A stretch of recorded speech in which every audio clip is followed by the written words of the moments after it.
Hello and welcome. Today we have the absolute privilege of sharing the chambers of our college with one of the most seasoned professionals I ever had the honor of sitting across from. An excellent source of information for anyone who's pursuing a career in investment banking. A man who makes it seem as effortless as collecting stamps on a weekend in terms of holding positions at an executive level for companies that are well-known brands most of us could only ever dream of getting an internship at. Mr. Amith Kumar Rathi, thank you for joining us. Thanks a lot. Thanks a lot for having me over. Now, before I get on with the interview session, I must make a confession. I actually felt useless reading your profile last night. And the reason for that is because most of us, especially for a student like myself, we could only ever dream of getting an internship, let alone securing a job at one of the big four accounting companies. You, on the other hand, make it seem so effortless that it will be much more difficult for you to read a newspaper on a Sunday. I mean, correct me if I'm wrong. You was an executive at EY. Yeah. You've then become a manager at World Bank. You then become a manager at KPMG. And I'm not making this up. You then became an associate director at TVS Capital. You were then given a position of associate director at Unitus Capital. And now you serve there as a managing director. Yeah. So please tell me, how is that even possible? And secondly, what actually drives you? So yeah, the formal or the answer would be I can blame some to luck, etc., etc. But to be honest, you have to be there to grab opportunities. You have to be there to say what's coming around, and be there to grab it. Most importantly, many a times, Alan, when people come and tell me that, hey, in the campus I'm getting, and this is quite important for me as well. I'm glad people who should hear this should at least internalize it. That when people tell that campus placement, I'm getting a job. One job is paying me a 10 lakh salary, but the role is, not so okay. The other job is paying me salary is lower, maybe 4 lakhs, 5 lakhs, but the role is something which I love to. I would any say day take the second one.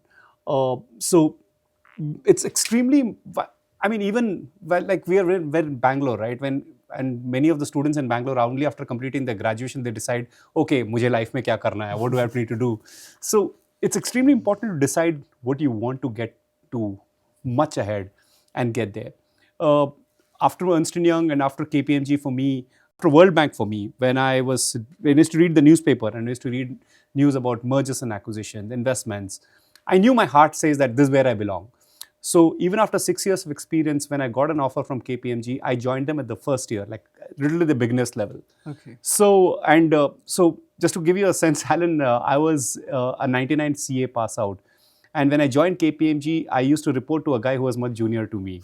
So it definitely, so I was like, okay, one reset in life, fine, I'll take it. By the time I completed my KPMG life, I was on par with all my batchmates and all that. But it's very important, Alan, to answer your question in a very straightforward way, is that decide what you want to do in life and go for it.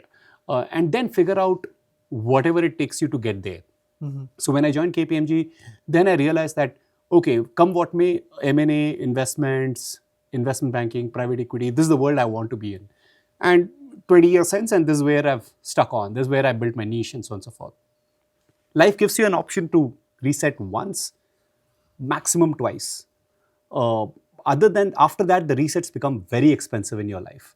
And so it's, very important that you get what you want and you figure out what your heart wants. The first job which you take is honestly campus mein jo mila, you got to take it. It's a second job which determines what you really wanted. So that's what. And by expensive, you mean the expense it takes on your time? Expense it takes on your time. By expense it takes on your time in terms of where you get pushed in your lifeline. When you had a retirement goal of, let's say, 45, 50, that gets pushed out because your compensations gets reset, your designation gets reset. Sure. And that's where it is. And is it safe to assume that you actually began your career with an interest in accounting? Oh yes, an accountant by heart. But now you sit here as an investment banker, a well-known investment banker in Bengaluru. So what actually caused that transition? And could you please tell me what were the skills that you found that were the most transferable from the field of accounting towards the field of investment banking? Okay.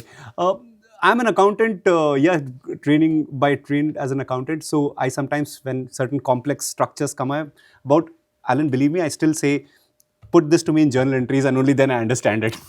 But jokes apart, Alan, when you're doing an accounting and you're doing your CA or you're in the world of accounting per se, you understand life as financial statements.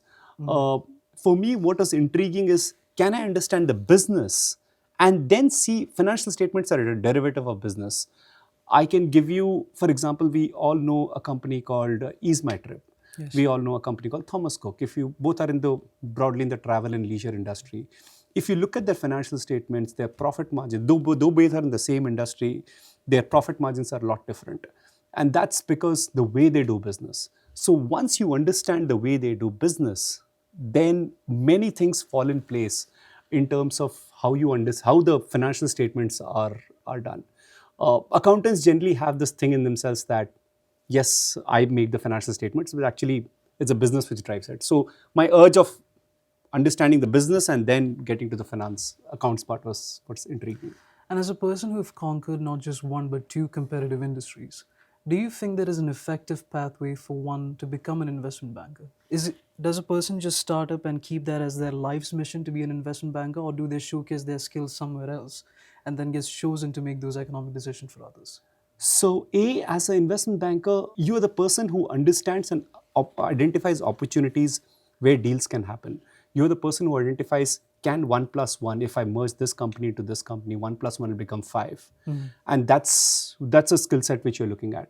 So your skill set which you require is, of course, the technicals, and that, Alan, is kind of given. Yes. You must be able to understand basics of valuation. So going back, if you have your basics in equity research, your basics in valuation, your basics in financial statement analysis are must.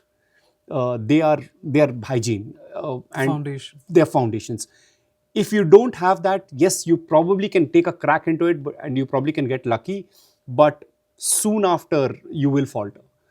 Over and above that, your ability to understand macro drives, your ability to understand which industry makes sense, which company makes sense with whom, and it's not so easy that add 100 crores of revenue here and 300 crores of revenue here and make it 400 or 500 or whatnot. But understanding how the cultures will mix, how the products will mix, how the operations will mix, that's important. And third, and on the softer side, Alan, you have to have a sales side to you. You have to be able to convince people to do this deal. And these are probably the 3 pillars of being the good investment banker. So basically, your foundational knowledge, having a silver tongue, and making yourself that you're presentable. Oh, yes. Oh, yes. You kind of said it right. Yes. And here's a question that I wanted to ask someone of your experience. India has one of the largest bureaucracies even when you compare it to other nations, especially when it has to do anything to do with money or cash flows. So how does an investment banker navigate through that regulatory nightmare? Because it's difficult enough for the small business owners. So from the perspective of an investment banker, can you share some thoughts regarding it? Oh, sure. So a fact of life is you got to respect the regulatory framework. Yes, it's bureaucratic at times, or in India many a times, but you got to understand that much of the bureaucracy is an outcome of people who have just not lost hope in finding loopholes. Yes. So you keep finding loopholes one way or the other. For example, there's a in the banking system, there is a rule that beyond 50,000 rupees, if you deposit cash in your bank account, you got to give your PAN. Yes. What people do, 49,000 first day, 49,000 second day. And so you got to respect that India, given the size of the economy it is, you need some bureaucracy. For example, I worked at World Bank. Alan, trust me, World Bank has probably much more bureaucratic than Government of India, because World Bank, the kind of organizations it has to deal with, the kind of process it has to deal with, it has to have its bureaucracy. It has to have its approval processes and so on and so forth. So I'm a believer in the system. Yes, you got to fight the system sometimes. You got to make it. It's like a child who is begging the father that give me the toy. First time the father will refuse, second time the father will refuse. But after some time, the child will start making sense, and then the system does turn around. You got to have faith in the system. There are certain things which will still be frustrating, but Alan, what happens is we are always shown the very rosy picture of the world outside. Yes. World outside is, I mean, may or may not be as bureaucratic as this, but it's glamorized. It's glamorized, absolutely, it's glamorized. And would you say that there are any branches or fields of study that students should be aware of now that would actually come in high demand in the next decade, particularly relating to finance and accounting?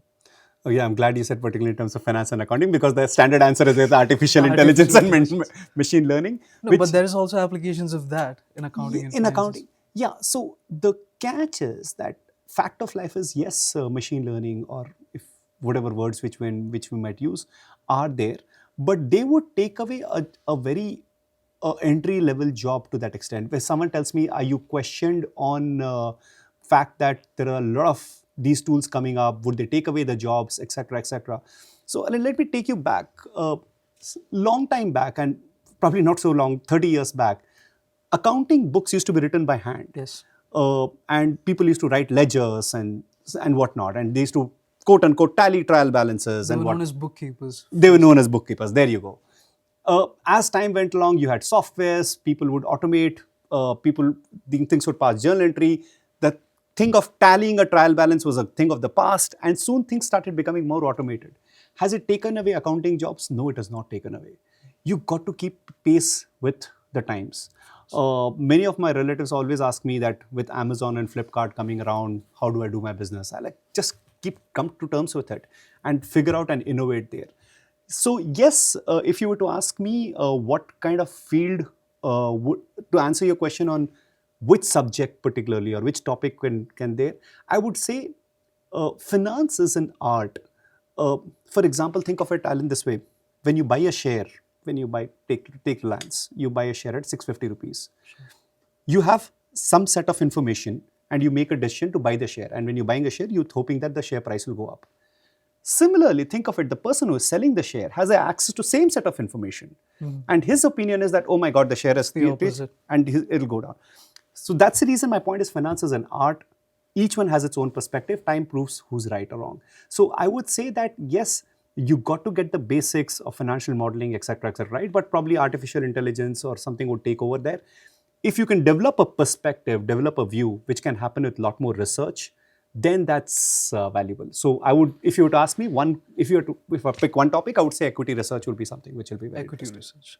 Now, as the managing director of a company that specializes in venture capital, what do you think is the most significant role that venture capitals actually play in the economic growth of our country? Because, as you said in your earlier address, we have the population, we have the talent, and what do you think can be done to better the chances of us having an increased level of economic growth?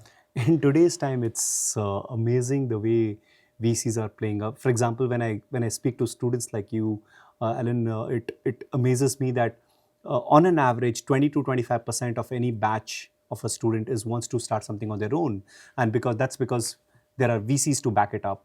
So if you were to ask me, the whole ecosystem of entrepreneurs which are getting created thanks to venture capitalists. Of course, venture capitalists are not doing for the love of your love for It's the starting a bottom business. line for them at the end Yeah, of the it's day. they're there to make money, and you're just a means of making money. But nevertheless, the kind of enthusiasm it has filled in the system is amazing. If you look at all the economies of the world, I mean, leave out the developing countries. If you look at Israel, if you look at China, etc., it's just the presence of capital there which has created it. So I would say just providing the capital and having faith, albeit a probabilistic faith, that if I bet on 10, 3 will do well, that's still great. Now, here's something that I would like to ask you, and it's completely an opinion. If you were to meet your younger self, let's say that Elon Musk or someone else is able to build a time machine and you were able to meet your 18-year-old self, what advice would you give to yourself? What would the Amith Kumar Rathi of today would give the Amith Kumar Rathi of 18 years back at the age of 18? Yeah, Is there a particular skill that you would ask your younger self to pay more attention on? Is there a skill that you would like to acquire at an early age? so yeah, interesting question. I would probably that's an interesting one, Alan. Frankly, so I would tell to acquire the skill set of sales and team management to the 18-year-old Amit. And when you start your career, 8 to 10 years of your career, you're just a guy from a technical perspective. You're absorbing the technicalities and so on and so forth. The next 7, 8 years, you're just a sales guy. You're selling. And thereafter, when you well, like as I head the investment banking team, you're just a glorified HR guy. You're just managing your team, managing expectations of the team. So there can be one guy who says that I'm only here for money, and one guy who's only here for independence. How do you manage those expectations? Team management, it becomes entirely it. So I would go back and say that in our finance curriculum, if they could have a chapter or a strong chapter on teamwork, team building, and team management, that would be something. Basically, learn how to incentivize other people to do your work. Trust me, Alan, that's such a difficult thing. For example, to manufacture this phone, I know the 10 parts. If I assemble the 10 parts in a particular manner, I get the phone. But then, Alan, what motivates you? Forget what motivates you from the other guys. What motivates you today is different from what motivates you yesterday. So, figuring out what's Alan's mood today and getting him to give the best today is an art. What do you think are the most common mistakes or misconceptions that students have with regards to a career in investment banking? Glamorous. They think. You can blame Hollywood for that. Yeah, you can. So people who watch Suits, who think that that's how lawyer's life is. No, lawyer's life is. Everybody is not Harvey Specter. No. So, it's definitely Alan. To be honest, it's definitely glamorous. You have that air about yourself. If you hit it right, the money which you make is fairly good, rather quite reasonably good. But having said that, there's a fair amount of turmoil or a probability or luck which goes on in terms of closing a deal. A deal takes about 6 to 9 months depending on the complexity of the deal. And all your fees is back-ended, all your bonuses are back-ended to have getting the deal closed. So a lot of things can go wrong. So for you to be able to ensure that you stitch all the loose ends and get the deal, that's where. So if you would ask me, common misconception, it's a very glamorous life. You can come and speak about macros. You can come and speak about how economy will grow, etc. Yes, that's there. But for a person who is at entry level, it still comes down to preparing that Excel and a PPT. Right. Now, you said earlier that it was not your first time in Kristu Jayanti College. Yeah. What attribute do you think comes first to your mind when you receive a phone call from one of our ambassadors? I get a sense that, wow, coming back to the campus again. I love the vibe in this campus. Not that I've not been to other campuses. I'm not telling this, Alan, just because I'm speaking to you. The vibe which I get in this campus is fairly great and fairly electrifying. I mean, without naming the colleges, sometimes I go there and I can almost read on the face where, like, okay, my teacher told me to sit here, I have to sit here. Okay, my teacher told me to clap, I'm clapping. The vibe here is definitely good. I stay in Kanakpura Road, Alan. For me to take an hour and a half here to come here, it's worth it because the vibe is amazing. Well, thank you for that. Now, here's the last and final question. Please. Might be the most important question that you've ever been asked in your entire career. Sure. And it might even decide my fate and my future, whether to pursue investment banking or not. You ready? Bring it on. Tea or coffee? Coffee. And my hopes of being an investment banker just went up. Thank you. I'm glad I helped. Well, on behalf of our college, the administration, the faculty, the students, as well as the commerce media, we would like to thank you for being. Thanks a lot, Alan. Thank you for accepting our invitation. And on behalf of all of them, I would like to wish you good fortune, good health, and a sound of mind for the foreseeable future. Thanks a lot, Alan. Thanks a lot for having me over. Being here.